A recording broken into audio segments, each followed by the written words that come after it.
Welcome to another edition of Frankly Green Bay, where I introduce to you creative people from northeastern Wisconsin. Well, he's all over North America, one of the best North American Elvis tribute artists I have the pleasure of knowing, and he's here. Ladies and gentlemen, Aron.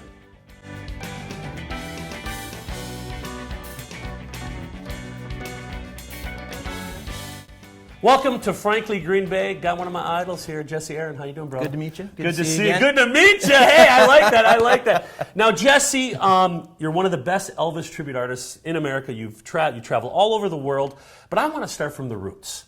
When you were little, when did you think, man, I want to do Elvis? Well, I grew up in Chicago, and my father and my mother had a rock and roll band when I was growing up, and all of those rehearsals took place in my house. Jesse, when did you know you could make a living at this? I still don't. I still don't know. Whatever. I still don't know. It actually happened by accident. I was traveling to a competition with a good friend of mine who was actually a special ed teacher in my high school, who kind of took me under his wing and was helping me out with a bunch of things.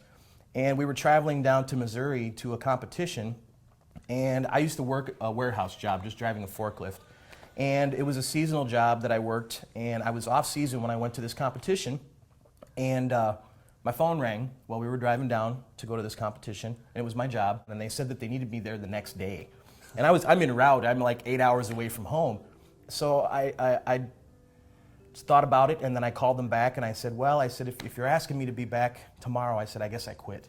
Speaking of singing, and I'm going to bring this up because you have your range is phenomenal, and you have to have the range to sing this guy. Tell us a little bit about Roy Orbison. That all started as a dare. It was 2005, and when I lived in Janesville, I used to do shows for every holiday, Mother's Day, Father's Day, everything. But my favorite was always Halloween. Okay. So for Halloween, I decided to do a different character, and I'd always been a big fan of Roy Orbison's music, and I'd been practicing it. I would always practice everything at home before I took it to the public, just because I didn't want to embarrass myself, or I was really shy about it. So I said, you know what, I think I'm ready to do this. And I went out and we used to do shows at this local VFW, and I did the Roy Orbison, and the people went crazy.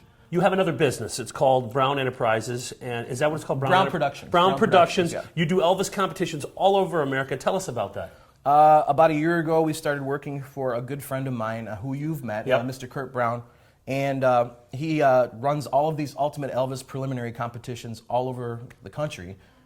Mostly casinos and stuff like that. And we used to work with another production team, and we stopped doing that so that we could focus more on my career and stuff like that.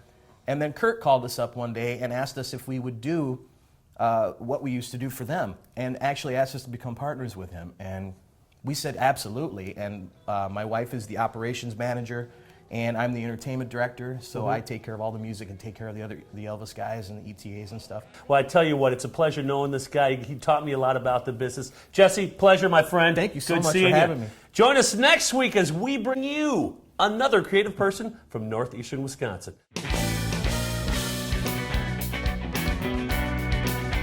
So Jesse, I love to sing Elvis. Do you like my version of The Wonder of You? Yeah, it's wonderful. Hound Dog? It's really Maybe good. Don't Be Cruel? No, it's really, really good. Sincerely. Thanks. Sincerely, it's really good.